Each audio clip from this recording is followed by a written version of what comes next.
Yay! Welcome to our live session na ng online pagtitipon. Wait, check ko lang ngayon sa Facebook. And kung part kayo ng Facebook group natin na Tribo, send natin ito. Please watch. Okay. So, ano nga ba yung topic natin ngayon? Ngayong hapon. Okay. Before muna nito, bigyan ko lang kayo ng konting background kung ano tong ginagawa natin sa Baybayin page. Ano yung Tribo o Tribo online pagtitipon at kasama ba to sa nakaraan na streaming or yung session natin last Friday. So, bigyan ko lang kayo ng konting view kung ano to.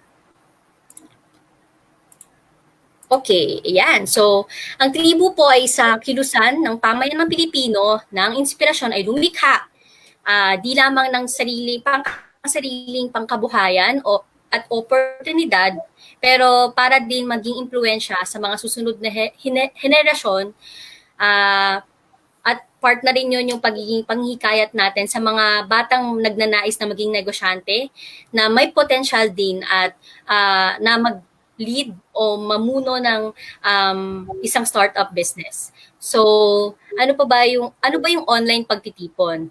Actually, part lang siya ng 3 aktibidad na ginagawa namin sa Tribo. Una ay ang alab, palitang likha at pagtitipon na nangyayari tuwing Biyernes ng 7:00 ng gabi. Dati po ay ginagawa namin to ng private lang at sa group lang namin. Pero ngayon, napagdesisyon na namin ilabas ito para ma-share din namin sa ibang tao. Ayan. So, ang online pagtitipon po namin ay isang virtual lang na pagkikita ng mga tribo members o mga katribo para magkamustahan o matuto lang sa bawat isa. Ayan. So, binigyan ko na kayo ng konting background kung ano ba yung online pagtitipon. Pero hindi lang po doon iikot ang topic natin sa gabi nito. Ayan, marami pang nagtatanong sa inyo nung maingay na topic tungkol sa RMC 60-2020. Diba? Yun yung mga online seller, yung kailangan ng magbayad ng tax at ang deadline ay July 31 na sobrang umingay talaga. Ayan, hindi ko napapahabain to. At magsa 7 o'clock na, gusto ko lang introduce sa inyo ang aking kaibigan na makakasama natin ngayon.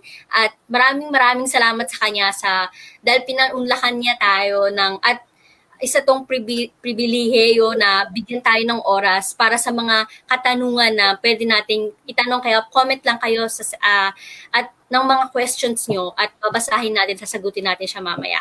Okay, so siya po ay isang certified public accountant at currently handling startups and freelance BIR compliance at nagtuturo din sa senior high school. So, ayan, introduce na natin si Miss Hazel Demagante. Yay! Oops, sorry. Ay, wait. Yay! Miss Hazel Demagante, magandang gabi. Ayan. So, kaalaman ng lahat, magkaibigan po kami ni Hazel. Ayan. So, warning lang, baka mukhang magtropa lang kami nagchichikahan dito. Pero, ito po ang questions nyo. Yay! Welcome, Hazel. Kamusta ka? Hello. Kamusta ka ngayon? Okay naman ako. So, medyo busy kasi lagi akong umaalis. Ayan. Kasi nakalabas ka na ba ngayong quarantine? Nakalabas ka na ngayong quarantine? Oo. Ayan. Nag-busy na. Nakaala na. Buti naman, no? Nako, ang daming ingay ng mga balita ngayon. Ang daming, parang sa isang buwan, every week na lang, merong bagong balita. At meron na nga balita na talagang nagimbal lahat ng mga online sellers. Kasi lahat na, di ba, nagbenta talaga ngayon. Yung Facebook page ko nga ngayon, Facebook feed ko nga ngayon, pag nag-open ako, akala ko Lazada na, akala ko Shopee na, akala ko yung mga yung e-commerce na website, kasi lahat talaga nagbebenta, which is good kasi lahat ay ang Pilipino kasi, di ba, parang likas talagang malikhain kung paano sila mas kikita pa bukod sa trabaho pa nila. Sobrang sipag. So, yun. Doon na tayo siguro sa yung discussion, o meron ka bang gustong i-add na pa-welcome sa ating mga viewers. Ayan. Wala naman? Meron ba? Wala naman. Wala naman. Start. Okay, sige, let's start. Mahaba to. Mahaba-haba talaga. Oo, tama yan. Mahaba-haba to, siksik to, at sana masagot namin lahat nung mga tanong na ibabato ninyo. Actually, nasa StreamYard tayo ngayon. Pwede po kayong mag-register at i-highlight po namin yung mga questions nyo mamaya. Sasagutin ni Miss Hazel. So, wait lang po kayo, okay? So, unahin natin ito. Hazel, ano ba itong RNC number 60-2020 na yan? Ano ba yung in layman's term? Yan. RMC, it stands for Revenue Memorandum Circular. So, contrary sa alam ng iba, hindi po yan bagong batas. Okay? It's not a new law. It's not a bill. It's a regulation. From the word itself, it's a memo from BIR. So, bakit may ganyan? Meron po kasi tayong isang law, okay, na ginagamit as a basis to impose tax, which is ito yung alam nating train law. So, effective 2018 onwards, ang ginagamit nating batas is RA 10963. So, Okay. bakit merong mga revenue regulations? Kasi may mga certain, pag binasa natin yung train law, lalo na bago siya, 2018 lang siya, so the moment na i-implement siya, sobrang daming questions dahil sa changes na dinala. So, may mga companies na magtatanong kay BIR, paano to? Paano i-implement yan? Paano kapag ganito? Yun yung way of BIR telling na this is how you should implement the tax code. So, every revenue regulation is a guideline to implement kung ano yung sinasabi ng train law. Kaya siya hindi bagong batas. Kasi it actually supports, it actually interprets, it's a guideline kung paano mai-impose or paano matataksan ng tama yung mga tao or yung mga companies. So, hindi siya bagong batas, hindi siya nanggaling sa Senado, hindi siya bill. Memo lang talaga siya on how the tax code should be implemented. Other examples niyan is this. Kung familiar kayo, meron tayong tinatawag na April 15. Yan yung pinakalaging deadline. Diyan busy yung bangko, diyan busy yung BIR, yung accounting firms. Kasi doon pinafile yung annual income tax. But the problem with this year is COVID-19 happened, the pandemic happened, so it's impossible na ma-meet yung deadline kasi bawal lumabas. Hindi ma-meet yung certain requirement. Oo. So, paano yun? Sabi sa tax code, you have certain number of days para ma-file siya with this requirement, imposible nga. So, what the BIR did, naglabas sila ng mga revenue regulations this year na it could be extended. So, it still supports the tax code, it still supports the train law, pero ito yung guidelines kung paano siya maa-apply given the situation. So, RMC number 60-2020 is actually a guideline to kung i-impose or mapatupad or magawa ng tama yung sinasabi ng tax code. Hindi siya another bill. Hindi siya another law. So, Sometimes, part siya or... sometimes it give emphasis na parang from the word na memo, parang, uy, papaalala ko lang sa inyo. Nice. Oh, memo. Nabigyan niya na emphasis kasi nami-miss out, etc., etc. So, that's what revenue regulations does. Okay. So, ayun. This will parang answer tong question na to, no? 'Di ba? Yung paano yung mga online business? Meron bang directive or may another existing law ba na katulad nito para sa mga online business? Halos wala naman. When it comes to taxation, train law pa din. Before the train law, we have the National Internal Revenue Code or NIRC since 2007. Halos the same lang naman yung content nila eh. Ang changes would be the tax rate given the inflation. Alam mo yun, nag-change yung mga prices. So, kailangan mag-change din yung tax code, mag-change din yung tax rates. Yun yung nangyari sa train law. When it comes to online businesses, wala ka kasing parang wala kang halos mababasa na online business sa train law. Okay? What the train law states is all income derived should be taxed. Okay? Kung gagaling, all kinds of income, whether from an employer, a business, or kahit na anong sideline, should be taxed. Yun yung general application niya. Whether kung ang platform mo is online siya or meron kang physical store, at the end of the day, income will be taxed. So, yun yung sinasabi sa train law. Kaya kapag sinabi yung RMC 60, sabi nga natin, hindi siya bagong batas. Whether i-issue yung RMC 60-2020, under train law, it is implied na online businesses or even yung mga may physical store should be taxed accordingly sa kung ano yung sinasabi ng batas. So, hindi siya new, it's just that, katulad sinabi ko kanina, emphasis siya, a reminder na, this group of people, specific kasi sa RM60 na online sellers na, reminder lang na those who will start or who has started is ito yung sinasabi ng batas na you should be able to register it within a certain period of time. So, ayun, hindi siya bago. Actually, hindi siya bago. Okay. So, paano yun? Kasi, diretso na ako dun sa mga di ba, ang dami kasing social media na na post regarding dito, di ba? Yes. Gusto ko lang malaman kung itong question na to, do we still need to register our business? Di ba, yan kasi lumabas na bago, yung pinaka-updated na kapag mas mababa daw, so 250,000 yung kita ng business mo. I'm not sure kung per year or ano ba yung kailangan documents na legal proof na 250,000. Sikat yan kasi yan yung threshold na the under train law, pag di ka mabot ng 250,000, tax exempt ka. Okay? When we say tax exempt, from the word exempted ka dun sa tax, wala kang babayaran in short. But it doesn't mean na tax exempt ka, hindi ka magre-register ng BIR. So, sinasabi lang nila na you should be registered sa BIR. Even employees, yung mga employed, register sila sa BIR, kaya sila may TIN. It's just that hindi sila registered as a business owner or hindi sila registered as a freelancer. They are registered as an employee, kaya sila may TIN. They are considered taxpayer. Okay. Ganun siya. So, whether employee ka, business owner ka, or freelancer ka, or any type of kailangan mo pa rin mag-register ng TIN. So, yung 250,000, it applies under train law na exempt ka kapag ganito yung income mo, pero dapat registered ka din. Kasi, paano ka magiging entitled dun sa exemption if hindi ka registered as a taxpayer? Okay.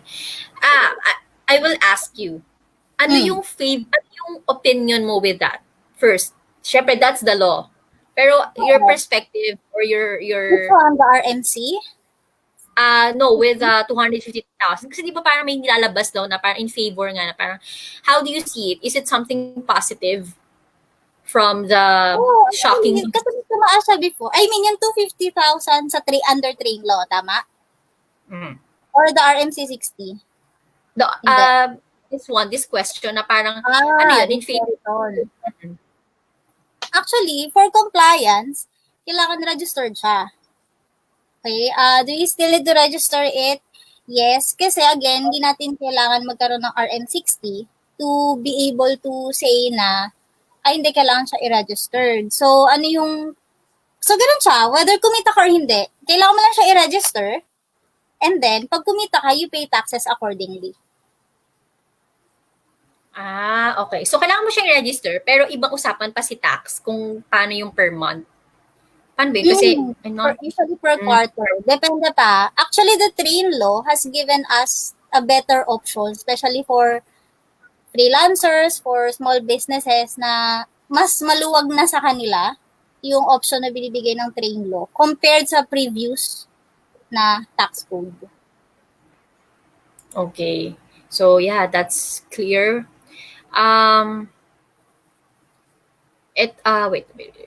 This question. Ito kasi, we have the FAQ na list na parang, ito yung lagi natin naririnig and common questions dahil sa nangyari nga na shocking news na yan. So, then answer portion na yan. Oops. This question. What are the benefits of registering our online businesses? Ayan, people should know that, di ba? Parang, ano ba yung makukuha mo? Kasi di ba, most of the people think of magre-register ako ng tax, hindi pa nga ako yun yung isang question, hindi pa nga ako kumikita ng sobrang laki. Babawasan pa. Oo. So, paano yung gano'n? So, sige, paano ba siya, ganito kasi siya. Bigyan ko lang kayo ng background kung bakit tayo may taxation and everything.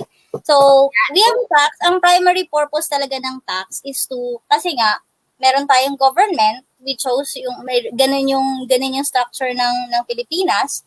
Meron tayong government, democratic tayo, so we choose kung sino yung mamumuno sa atin and everything. So, the only way to sustain that structure is kailangan natin magbayad ng tax. They will be, that's the when we pay taxes, yun yung pinaka lifeblood ng government. So, the very primary purpose talaga niya is to, para mag-exist yung government. Kasi hindi makakagalaw yung government without its finances. That's the very primary purposes. At the same time, under train law kasi, maraming klase ng taxes. Hindi lang siya income taxes. We also have what we call business taxes. So, we also have what we call the transfer taxes. So, anong pinagkaiba niya? Yung income taxes, kasi yung system of taxation, hindi naman siya yung tipong, ay, kapag ganito na yung kinita mo, sige, eto na yung rate mo, hindi siya ganon. May sistema siya. Dapat equal siya. Kumbaga, yung equity mo, the more na kumikita ka, the more na mas mataas yung tax sa'yo. Pero the more na mas maliit yung kita mo, mas maliit din yung tax sa'yo. Ganon yung sistema niya. So, hindi porket maliit yung kita mo, malaki agad yung tax mo. Hindi siya ganon. Yung system of our tax is progressive. So, habang tumataas siya, kasi mas tumataas yung capability mo to pay taxes, tataas din yung tax rate. When we say business taxes naman, yun yung you're paying the government to protect your rights to do business. Irregardless of kumita ka or hindi. Yun yung mga pinagkakaiba niya. Income taxes, you pay taxes when you gain income or profit. Business taxes, you pay taxes to do para i-protect ng government when the time comes, yung rights mo to do business, irregardless of whether kumita ka or hindi. So, may mga ganong taxes tayo. So, generally, bakit hindi siya masyadong nadidiscuss? Ang naririnig lang natin lagi is income tax, ganyan. Kasi nga, magkaroon tayo ng option under train law na kapag nagbayad ka, yung sikat na 8%, alam niyo yun, bilang kayo na 8% and all, etc. When you pay the 8%, it's in lieu of the 3%, usually the business tax and the income tax. So parang all-in-one, two-in-one na siya. Pag nagbayad ka ng 8%, dalawang tax na yung binabayaran mo. Pag hindi mo siya in-avail, edi two kinds of tax yung babayaran mo na hiwalay. So, yung computation of tax, dedepende rin siya sa laki ng income mo. Dedepende siya sa anong option yung pinili mo as a freelancer or a business owner. So, iba-iba siya ng computation, depende talaga sa option at saka sa nature of your business din. Di ba, Hazel, can you share us something na parang, of course, don't tell the name of the person, pero meron ka bang mga example? Kunwari, si freelancer A, para mas ma-visualize nila or mas makita nila yung computation. Kunwari, I'll set an example. Si freelancer A, ang kinikita niya ng per month ay sabihin natin 20,000. But nagva-vary yun every month. Depende sa project niya. Ano yung magiging tax? Niya? Ang basis naman kasi at the end of the day is annual. So, every quarter, kukumputin mo siya. Pag umabot ka sa threshold, ayun mo siya. Magbabayad ka ng tax. So, the next quarter, kukumputin mo ulit siya, tapos malalaman mo how much your tax due is. Yung tax due mo, babawas mo yung binayad mo last quarter, tapos kung ano yung matitira na unpaid, babayaran mo. So, hanggang sa pagdating sa dulo, ganun yung nangyayari. Pero the general rule is, currently, 250,000, you're tax exempt for income taxes. So, 0 to 250,000 lakang babayarang income tax. Okay. So, sabihin, magdidepende talaga siya kung anong taxpayer ka. Tama? Oo, depende rin sa option mo. Ah, Pwede kang mamili. Of course, ano yung mga options na yon? kasi ganito siya, siguro ano ko muna as individual Ano ba sino ba yung mga taxpayer? Ano bang klase ng taxpayer meron tayo? So for individuals, we generally have three. The first is the sole proprietorship. So ito yung may mga business owner. At sila yung may mga business pala. Sila yung nagbibigay ng services or they can go in trading. Basta at the end of the day, meron silang pinapatakbong business. Yung pangalawang set of taxpayer, they are the professionals. So, sino ba mga professional? Ako nag-fall ako under dito kasi nagpa-practice ako I'm a taxpayer practicing my profession. It doesn't mean naman na kailangan licensed ka under PRC. Okay? Hindi mo kailangan maging doktor, hindi mo kailangan maging abogado para maging professional ka. Nagpa-fall dito yung mga freelancers. Musicians, graphic designers, web artists, etc. etc. Kasi, Professional. under professional sila. Bakit? Kasi they are practicing their profession. Hindi lang sila under ng PRC. Hindi lang sila regulated by PRC. Pero, they don't have a business. Kasi nga, freelance sila eh. They, commission sila to pay the So, magbaba sila under professional. Okay. So, ayun. And then, we have the third part. Sila yung mixed income earners. So, eto yung mga tao na employee sila and then they have a business on the side.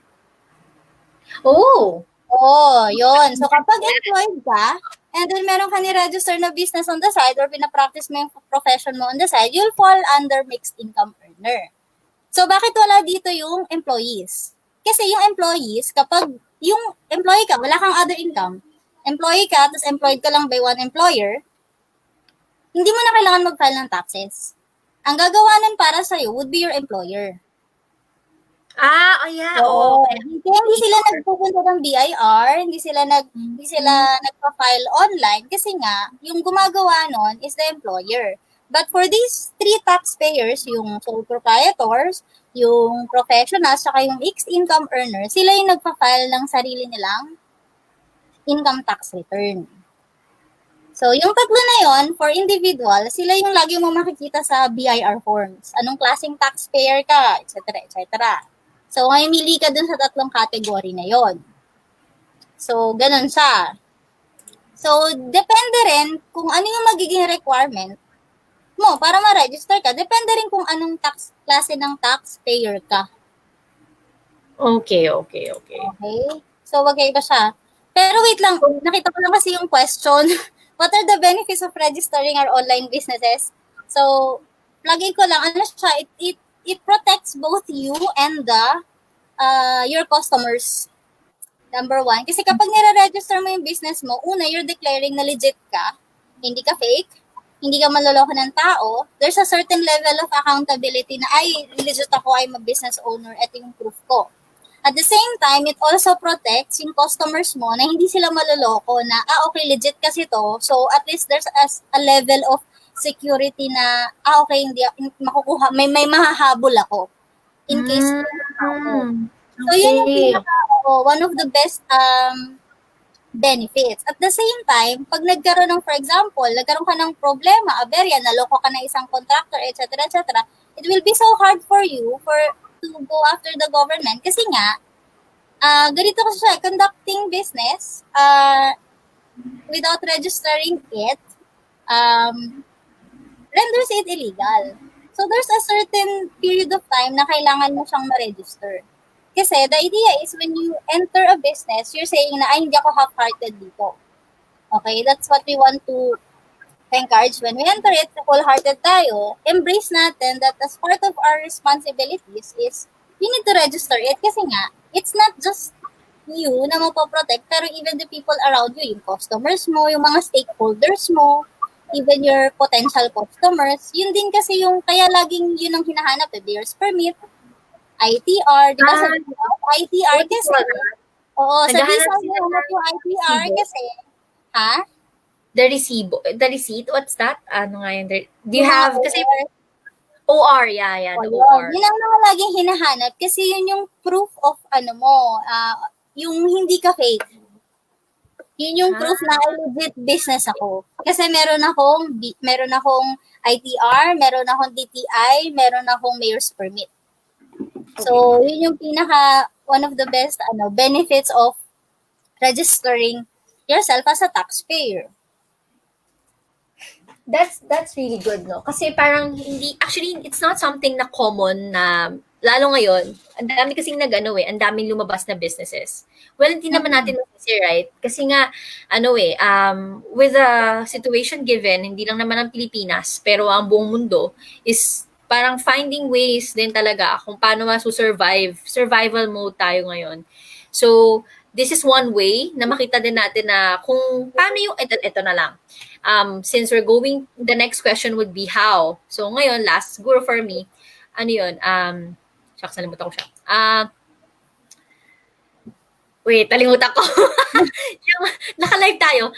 Yung, paano kapag wala kang plan, yun, alam ko na, paano pag wala kang plan to have it long term? Yung magte-test ka lang.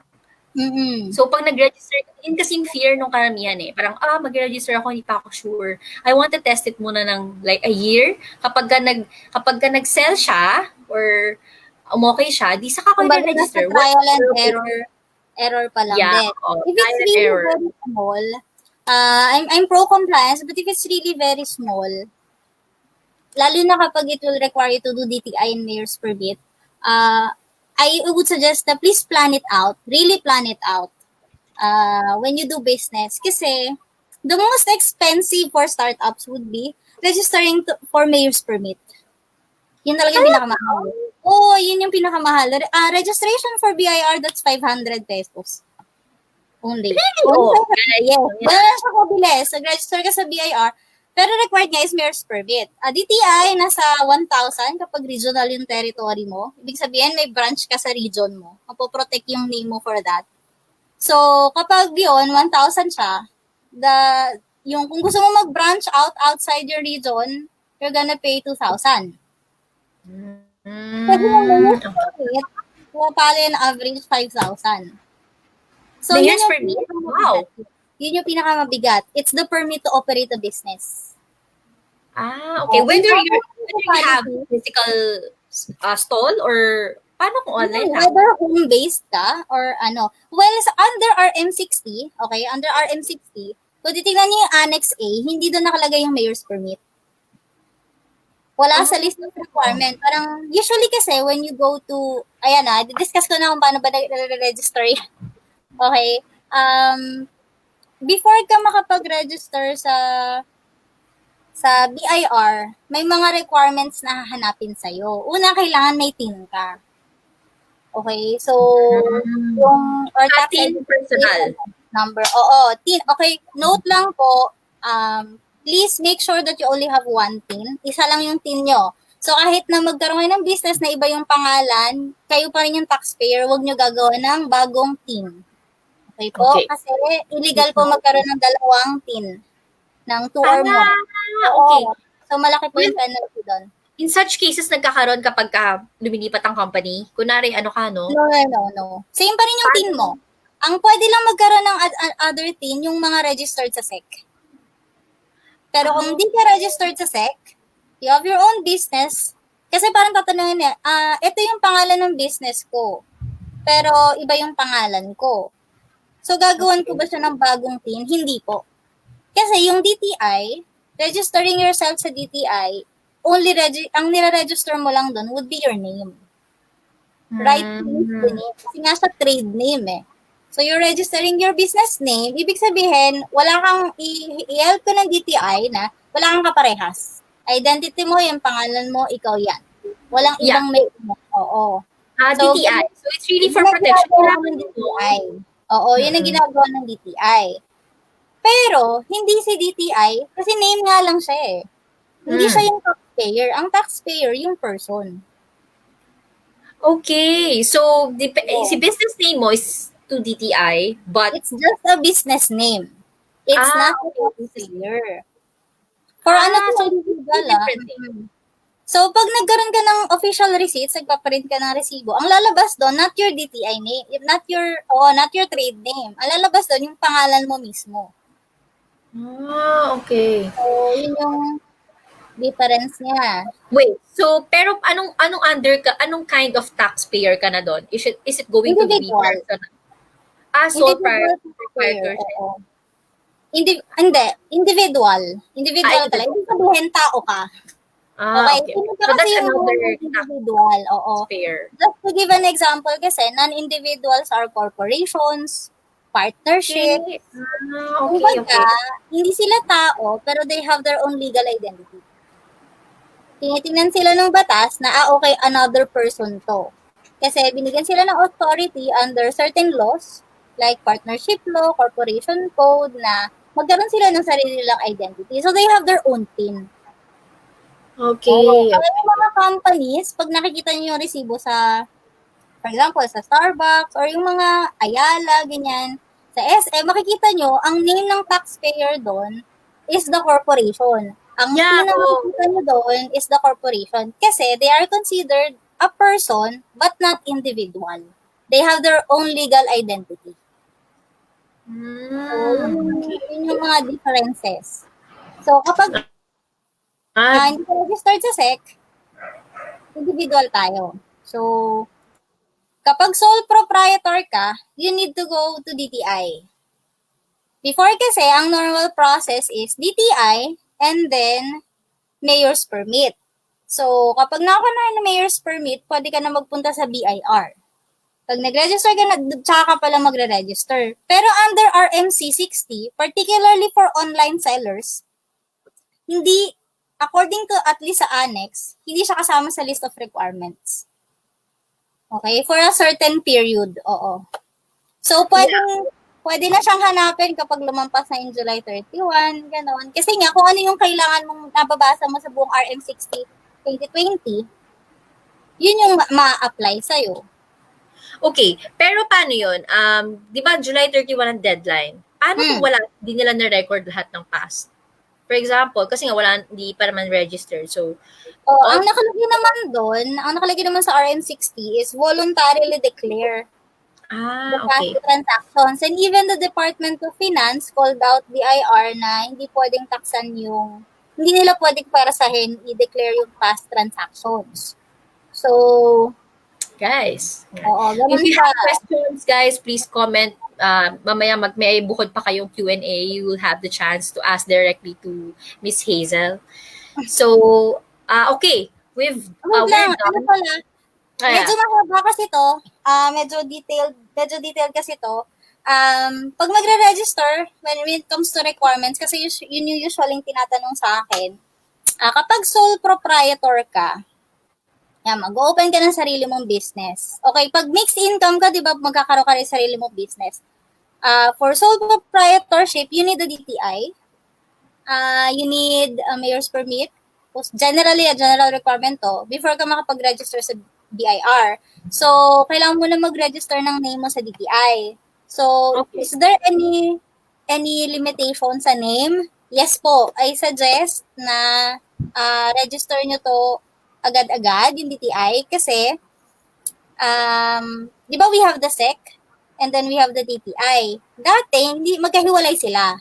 Maghiwalay sila. So, pag corporation ka, you go to SEC, register mo yung business mo. Pag sole prop ka, you go to DTI. A few years ago, pinagsama nila lahat ng pangalan. So, kahit mag-search kayo online na, may kapangalan ba ako or hindi, ang mabibigay lang nila na filter doon sa online filter ng DTI is yung record ng DTI. Pero pag magre-register na kayo mismo sa DTI, they are also considering the names ng corporation from SEC. Mas choosy sila, mas ngayon, hindi choosy, pero mas sila sa filter, mas ma-filter sila sa name ngayon kasi minsan kahit iba yung spelling, if it sounds like another corporation, partnership, or business, hindi nila tatanggapin yun. Okay. So, we're on the subject of paano na yung mag-register, di ba? In line with that, may age ba na appropriate or requirement? Something na paano yung pasok Wala ba? namang sinabi. And may mga Yung mga kilala ko na pinapangalan sa anak yung business. Sila Yeah. yung taxpayer even if hindi pa sila legal age. So, siguro magkakaroon lang ng problem yun if mag-enter sila ng contracts. Oo, kasi hindi sila kinoconsider na sound mind kapag pwedeng maging paano yun, grounds na null and void yung contract kapag underage yung isang party.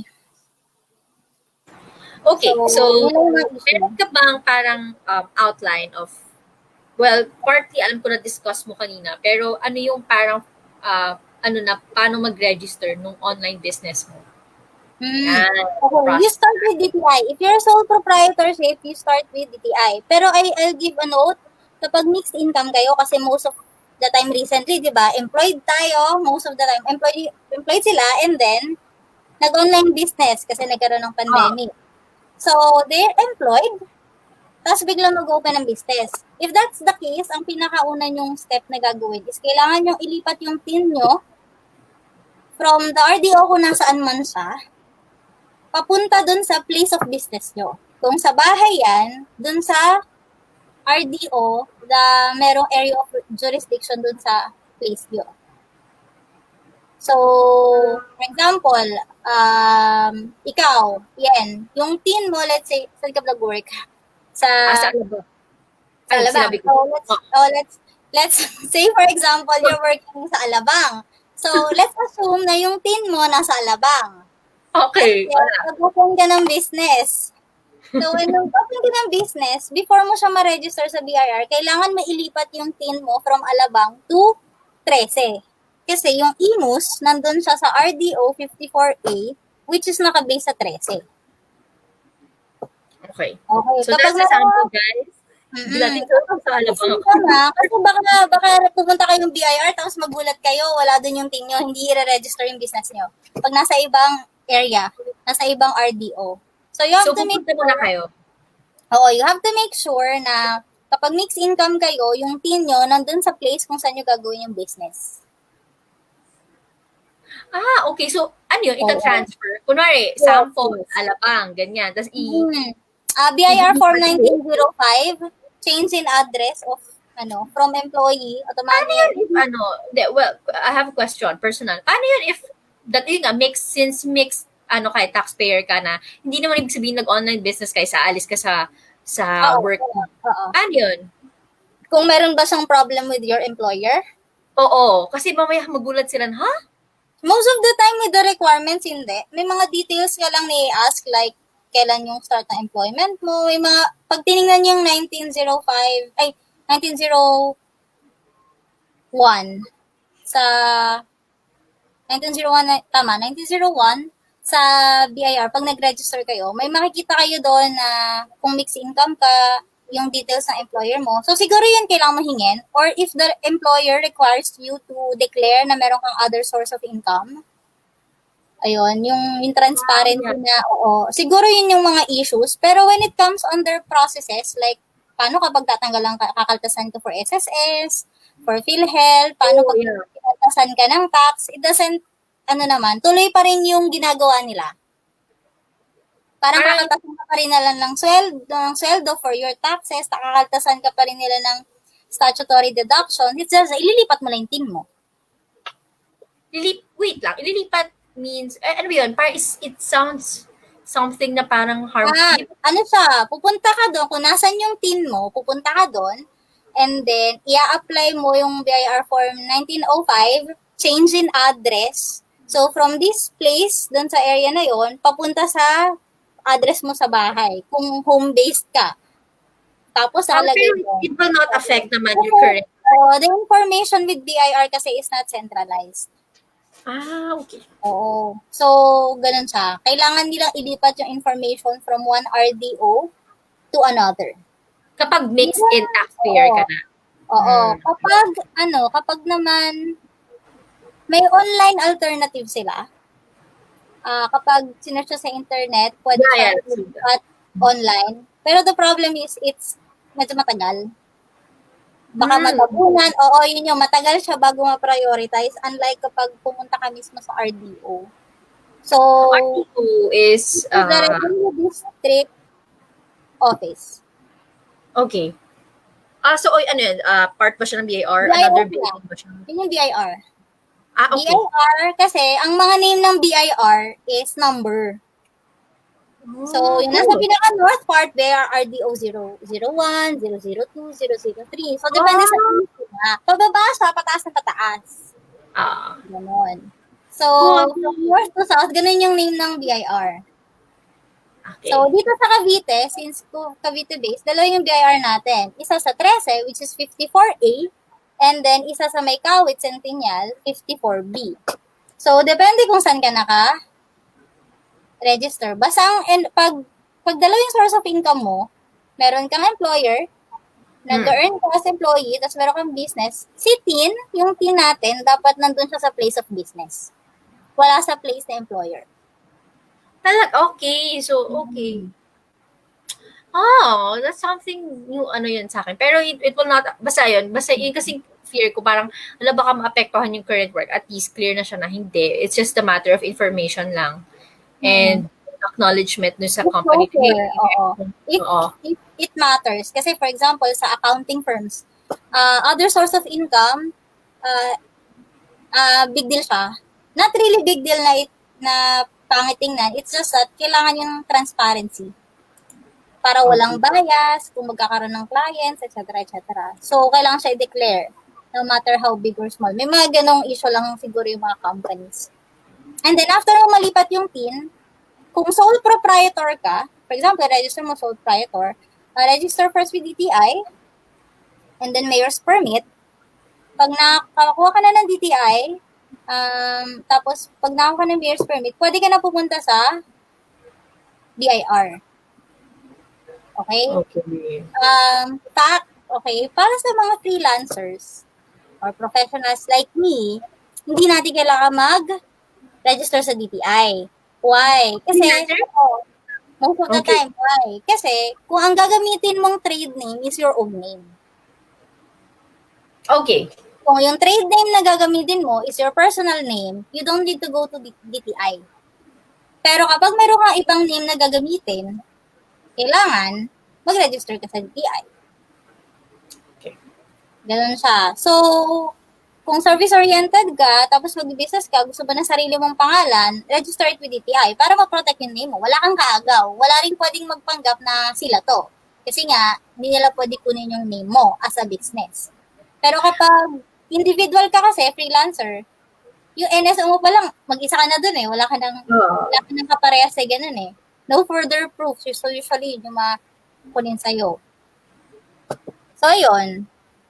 After, pero take note po, wag po kayong masyadong mabilis sa DTI. Okay? Kasi po, kapag nag-DTI kayo, you only have 30 days to register. Inclusive of weekends and holidays. So, 30 days. DTI. Pag nakuha mo na yung DTI, di ba may date yun? So, you only have 30 days para ma-register yung with BIR. Ganun din kasi may deadline. Kaya siya may deadline. Kasi, yun lang yung span, yun lang yung period of time na pwede mo siya ma-register. I-allow ka ng BIR, sige, hindi mo pa ma-register, pero ganitong kahaba lang. Okay? And then, ideally kasi dapat before mag-start yung business or 10 days after the operation of business, registered ka na sa BIR. So, may deadline sila na gano'n. So, paano, what if yung mga tao na walang DTI? Like ako, anong basis ng BIR na date? Kailan ako magkakaroon penalty? In my case, ang tinignan date sa akin is the professional tax receipt. Binabayaran yun sa munisipyo. So, for professionals like lawyers, doctors, we pay annually professional tax receipt. Paano yung mga hindi registered sa PRC? Ang binabayaran nila is occupational tax receipt. So, yung date nun, 30 days from the day of payment, yun yung deadline mo sa BIR na kailangan mo ma-register within that 30 days. Okay. So, ang nakikita ko is before you decide on registering with DTI, dapat sigurado ka mag-register ka sa BIR. BIR. Yeah. So, Oo, kasi may kasi may deadline. deadline pa. Parang kung i-delay mo siya, ang hihingin pa rin sa'yo would be your DTI or your mayor's permit. Okay. So, that's very clear. With freelancer, Mhm. paano ka mag-register as a freelancer in a startup Mhm. business? Ang dami kasi nag-startup ngayon, di ba? And then, how about, di ba, nag-register ka na? Mhm. So, is it a different part pa itong part na to, na itong question na to, na paano yung pag-file or pagbabayad ng buwis? Is it Oo, iba pa another yun. Oo, iba pa yun. So, before tayo pumunta doon, yung registration ng BIR, siguro bibigyan ko na kayo ng tips. Give the whole day. Asahan nyo na you're gonna spend the whole day registering with yung team nyo sa BIR. As in, for those living in areas ng Tagaytay, Silang, yung mga registered under 54A hanggang IMUS, except General Trias. General Trias is under 54B sa Kawit. Sa mga magre-register sa 13, you need to be there as early as 6 a.m. Oh, okay. Tips, guys. 6 a.m. Yes. Please be Naghahanap there. ka. Pag nandun na kayo ng 7 a.m., wag na kayo masyadong umasa. Kasi one of the slowest lines, depende pa rin sa RDO, is the new business registration. Marami kasing counters yun eh. Depende sa types of transaction. For TIN validation, application of new TIN, ganyan, umaabot yung minsan ng 300. But for business registrations, usually 40 to 50 lang a day. So, paunahan talaga kayo. So, ganun siya. Be there by 6. 6 a.m., guys. Or 6 much better, a.m. 5 a.m. or earlier. Tama, di ba? Oo. Kaya natin yan. Kaya natin Okay. yan. Aga. And then, ganito naman siya. Paano mag-register sa BIR? So, may mga fill upan lang kayong forms. Pero usually, kapag new business kayo, even as a professional, same na yung process sa BIR. So, pag nag-register kayo, fill up kayo ng 1906, ng 1905, saka ng 1901. So, yung forms na yon, it's to register your business or your profession. Yung isa, 1905, to register your books of accounts. Yung columnar na magre-record ka ng income expense. And then the 1906 is to apply for the authority to print receipts. Kasi hindi tayo pwede bumili sa National Bookstore or sa any other supplier ng resibo. May certain printers of receipts lang na accredited si BIR na sila lang yung talagang pwedeng mag-print ng official receipts and sales invoice. So, kapag nag-apply tayo ng new business, usually sabay-sabay na yon. Yung tatlong yon. Pag in-apply mo yon, sabay-sabay na yon. Ang mangyayari lang dyan is, kaya siya minsan umabot ng whole day kasi ganito yung process niya. Pagpunta mo doon, bibigay mo yung form sa kanila. Pero hindi ka pa nila i-register. Bibigyan ka lang nila ng checklist, i-check nila isa-isa, o nakuha mo ba to, meron ka bang ganyan. So, ano hanapin sa'yo? Yung copy mo ng DTI or yung tax receipt mo, yung professional tax receipt or ng mayor's permit. Tapos, hahanapan ka nila ng sample receipts. So, before ka mabigyan ng sample receipts, hihingan ka muna ng printer na kailangan mo talagang manggaling sa BIR. So, pag napunta na sa BIR, hingan ka nila ng sample receipt, ibig sabihin, pupunta ka dun sa printer, hingi ka sa kanila ng sample kung ano yung magiging itsura ng resibo mo. At the same time, bibigyan ka nila ng BIR 0605, you need to pay sa bangko. Okay? So, kapag punta mo doon, unang pila mo sa BIR, hindi ka i-register agad. Kung baga, bibigyan ka lang nila ng checklist and then they're going to tatatakan lang nila yung BIR forms mo. Kasi si banks, okay, banks doesn't accept handwritten BIR forms. Except for those BIR forms na merong stamp ng BIR. So, Okay. So, very ano din kailangan mo nila kunin. with documents. So, kailangan mo kunin sa kanila yon. Pagdating mo sa BIR, punta kang bangko, punta ka sa printer, and then go back again. Hindi pa lang nila mapaprocess yung COR mo, yung ETP mo, and yung ask for receipt notice mo. Okay. Sobrang dami. Ang daming gagawin, no? Oo. Feeling ko related siya dito sa second question. If you're done with the file and ng tax, are you done na ba? Ano ba yung next question? The question is, related siya doon. Kapag ba online, advisable ba or need ba na mag-hire ng bookkeeper or accountants para maasikaso itong mga bagay na to na feeling ko kasi tedious pa or hassle pa kapag ka online business. Paano kung marami ka din dinedeliver, di ba? What's your opinion on this? Actually, depende sa need mo. Because etong mga bagay na to, it's very administrative. So, if you're a person na mahina sa administrative and you want to focus on, for example, it's already growing, I suggest that you hire a bookkeeper. So, ano ba pinagkaiba ng bookkeeper sa accountant? Okay, magkaiba po sila. Bookkeeper, they only do the administrative stuff. Ibig sabihin, they record kung ano yung income mo, ano yung expense mo. They can file taxes for you, pero very straightforward lang. Accountants, like us, kaya namin mag-interpret ng numbers. So, we can interpret kung ano yung transactions nyo, yung finances nyo. If you have plans of growing big, we can do internal reports na hindi kayang gawin ng bookkeeper.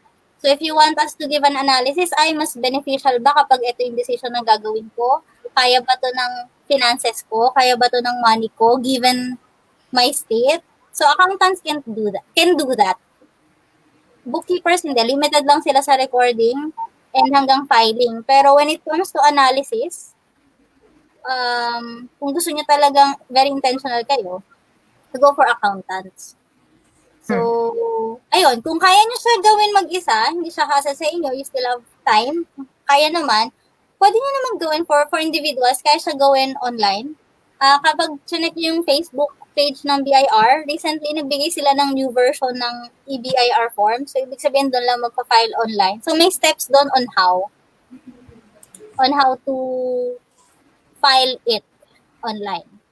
So, ayun. So, yun yung difference sila. Bookkeeper, they record, they can file. Accountants can do that, pero in addition to that, we can also give internal reports, ano yung kailangan nyo, etc. etc. Okay. So, shall we proceed with the questions? These are the FAQs kasi. So, shall we proceed now to the questions from Tribo? So, hey, Francine, I will invite someone, representative from our tribe. Ayan. Francine, are you there? Wait, checking ko nandyan siya. Yay! So, andyan si Francine.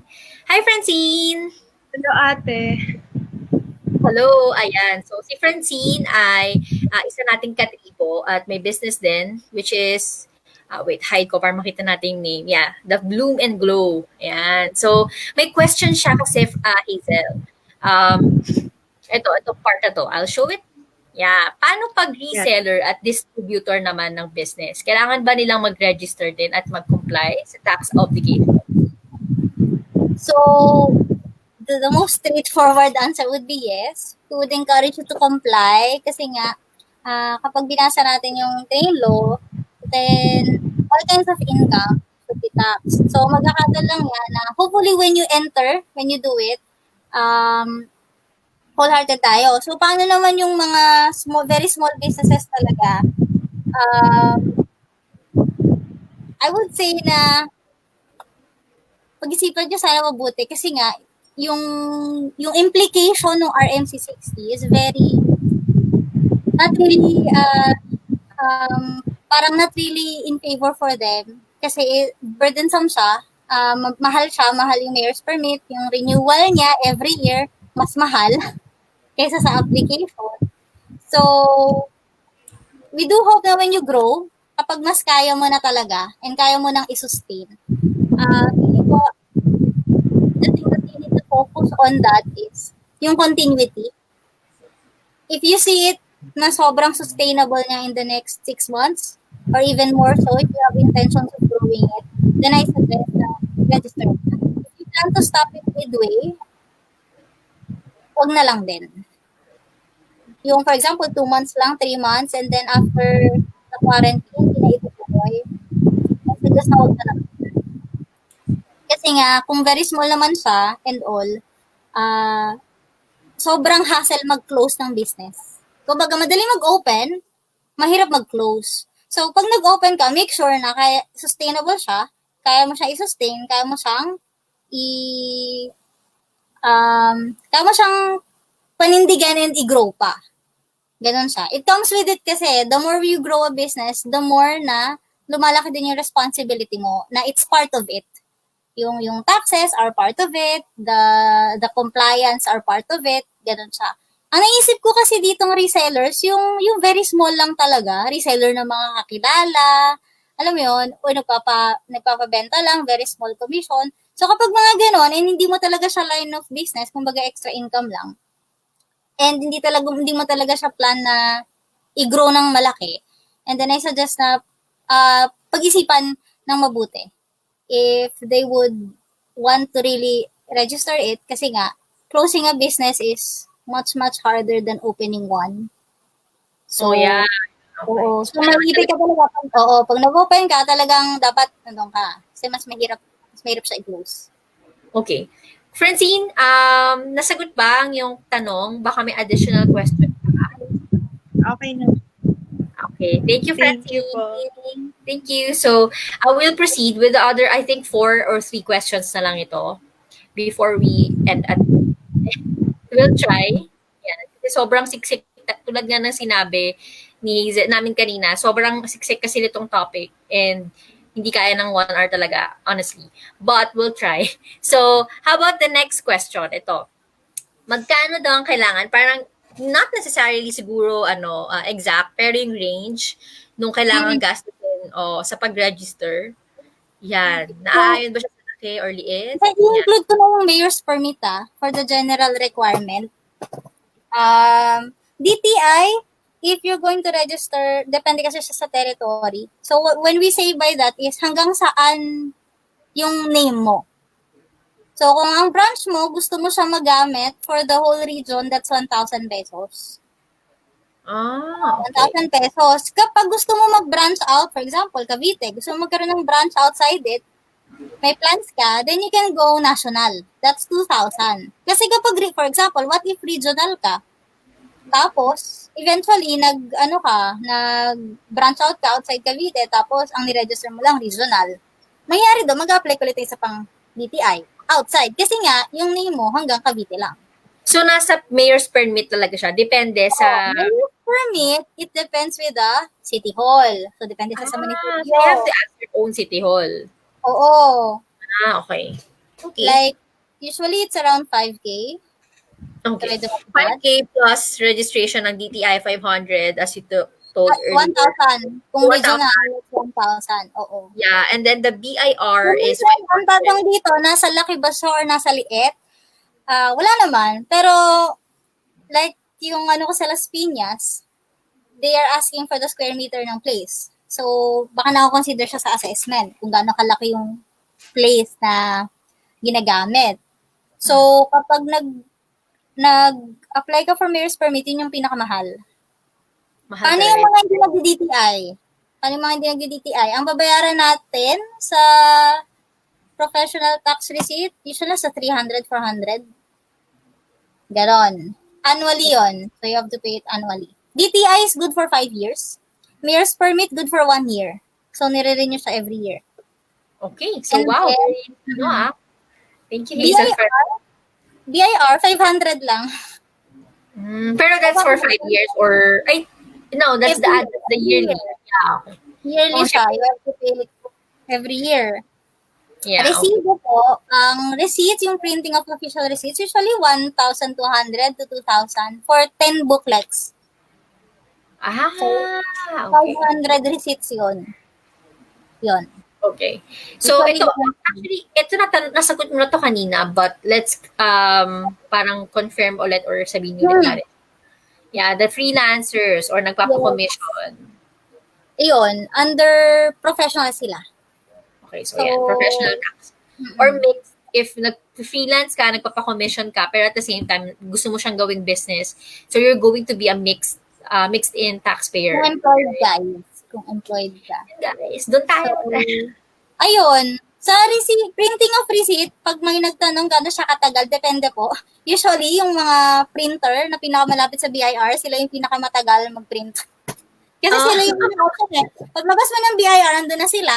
So, ang tagal lang sa ilang weeks. Kapag lumalayo, usually nandun yung part na minsan 3 days lang, 5 days lang, meron ka ng resibo, ganon. Kasi kailangan mo muna ma-register yung business mo before ka makapagpa-print. Okay. So, ganun siya. Ay, meron pala akong note. May mga, usually 30 days yan siguro ano to sa RMC 60, kung bakit, if you plan to register, I hope that you would register now. Kasi po, yung implication ng July 31 is this. Sinasabi lang nila na they won't give you a penalty. For example, nakapag-DTI ka last May. So, ang deadline na would be June. Eh, hindi ka nakaabot sa BIR ng 30 days. Sinasabi lang nila, i-waive na namin yung penalty. Basta mag-register ka within July 31. Pero ganito po kasi yung nakikita ko. Usually, when you apply sa BIR, one day lang on a normal working day. After one day, makukuha mo na yung certificate of registration, makukuha mo na yung authority to print receipts, tsaka yung ask for notice. There was one time before the pandemic, nag-down yung system nila. So, yung one day na normal issuance nila, naging 3 weeks to 4 weeks. Kasi hinahabol nila lahat nung na-pending kasi nag-down yung system. Eh, nag-quarantine tayo sa pandemic. So, please expect na hindi lang siya isang araw before ma-register. So, yung dating process of pag nag-register ka doon, na-register mo na lahat. Kasabay yung COR, kasabay yung books, kasabay yung receipts. Hindi siya mangyayari kapag may delay. Kasi kailangan ma-register mo na yung COR bago ma-register yung books. So, kapag hindi nila napasok yung account, yung BI, na-register yung TIN mo, wala kang COR, hindi mo pwedeng i-process yung books of accounts mo. So, kailangan mo ulit bumalik. So, medyo tedious. And may deadline siya. From the moment na na-issue yung COR, you only have 30 days, ganun din, para ma-register yung ganun. So, please expect na kapag pag you decide na mag-register, wag nyo na antayin yung July 31. Kasi for sure, magpa-flock yung mga tao sa RDO.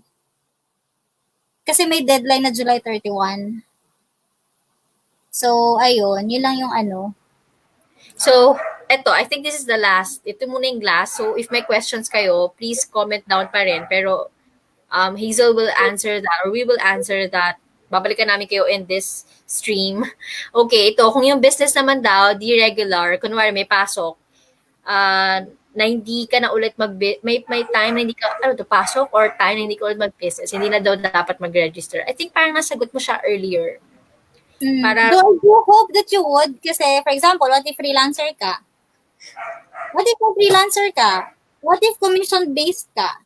Hindi naman siya every week may project, hindi naman siya every month. What if twice a year lang siya maggagawa ng work or ng project?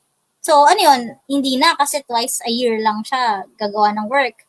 So, I still suggest na kung kaya, if sustainable, if you can say, especially for freelancers na hindi naman regular yung work na kung project-based, tas hindi naman everyday may sales, hindi naman everyday merong fees and all, I still suggest na kung gagawin mo siya eventually, i-register nyo pa rin. Kasi ang kailangan nyo lang gawin doon is file lang kayo. Wala kayong babayaran, file lang kayo. So, ayun siya. Okay. So, that's really, sobrang jump pack nun. I think i-review ko tong video, tapos i-note ko talaga siya. Last na question na yon. Pero ito, this is something na from you. Yan, from your expertise, from your experience before. What are your advices sa mga online business ngayon? So, siguro ang advice ko lang is really plan it out. Kasi I hope that when you start though, alam ko it initially arise from yung need. May need kasi na kailangan na extra income because of the quarantine and all. Pero when it comes to registering it, I do hope na parang ano ba? Let's embrace the responsibility that comes with it. Now, when we start a business, there are certain responsibilities na hindi natin pwedeng sabihin na I don't feel like paying taxes kasi for whatever reason and all. So, let's embrace kung ano yung responsibilities that comes with yung pipiliin natin na business or yung practice of profession. So, ayun. Yeah. So, may humabol na question. Is it okay pa rin to answer? Okay pa sa'yo? Okay pa sa Hazel? Okay, so may question si Miss Mary Danielle Cordeta. What if may existing PIN ka na daw? Paano yung process ng sa BIR? Registration na lang po ba ng books and resibo na lang yung kailangan? Kapag may existing PIN ka, it doesn't mean naman na registered ka kaagad. Okay, so kapag hindi ka pa registered as a business, pwede naman kasi, for example, employee ka, yung PIN mo ngayon, yun na yung PIN mo forever nung tumanda ka. So, mag-stop ka mag-work, for example, in the case of housewife, may team ka pa din. Kung housewife ka, for example, nag-work ka, naging housewife ka, may team ka pa din. Hindi ka employed, wala kang business, pero may team ka pa din. The thing is, yung team mo, kailangan mo siyang i-register as a business. So, having a TIN or a tax identification number is not necessarily equal to registered na agad yung business mo. Yun lang yung ID mo. Okay, thank you for that. So, kapag Yeah, na-register mo na siya, same process. Ganon.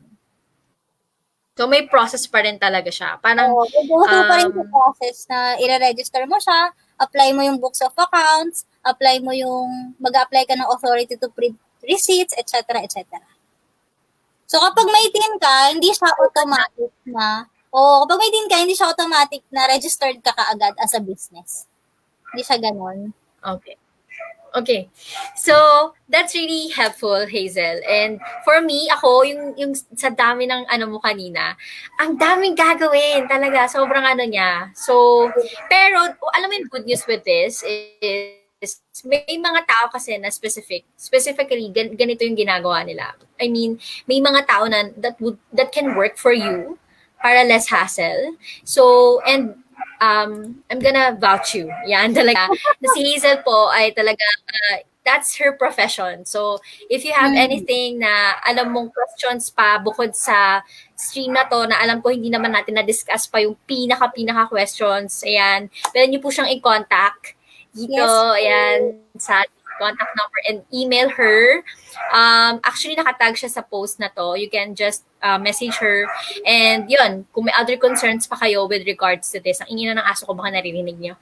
Ayan, thank you, Hazel. May pati ka mo pang sasabihin or something na advice or message to all resellers na dapat ba silang matakot? Ano ba yung message mo for them? Hindi naman. Kasi parang the word tax itself is very burdensome pakinggan at first Ganun yung impression Di ba? Parang, may papayaran akong tax. Parang gusto na magpanic, mabigat sa loob, masakit sa bulsa. Parang ganun yung normal notion. Pero I'd like to give them a different perspective na when you pay taxes, it's actually a good thing. Why? Kasi the more you pay taxes, that it means na you're growing. Alam mo yun, your profession or your business is growing. And you can plan it out naman. When you, for example, nagkaroon kayo ng deeper understanding on how the tax works for individuals, you can plan it naman. In what way could I reduce it? In what way, alam mo yun, legally could I be able to mabawasan to? Paano siya mapaplan out para hindi siya sobrang heavy sa akin kasi you need to pay in cash. You can pay in installment. Yung mga ganon, you can actually plan it out na hindi siya sana we become to a point na hindi siya always burdensome. Yun, it's one of our responsibilities to pay taxes. So, when we enter a business, something na hindi natin pwedeng takbuhan, and hindi natin pwedeng, hindi, ayoko niyan, because of mayroon tayong sariling opinion, pero as a business owner, as a professional practicing, it's our responsibility to be able to pay taxes. So, ayun.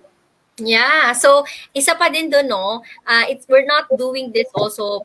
Parang it's a reflection of who we are as a business din, di ba? Kung So, yun nga, tulad na sinabi ka ni Hazel, I love that na you're also protecting your customers and your potential customers. So, you're doing this not just for yourself, not just for your staff, not just for your employees and your family, but for the people na nagsusupport din ng business mo. So, ayun, I love that. I love that part. Thank you, Hazel, for your time and your expertise. Ang dami ko natutunan. Sobrang siksik. Ayun. Guys, yun na, contact her or email her. Kasi alam ko may mga further questions pa kayo na hindi na namin kaya pang Oo. Yeah, so yun. I think we're gonna end here. Ayan. Thank you, Hazel, for your time. Let's Thank talk you, after guys. this. I'll just end the broadcast. Bye. Thank you, everyone. Dinner time. Happy Friday. I'll end the broadcast now.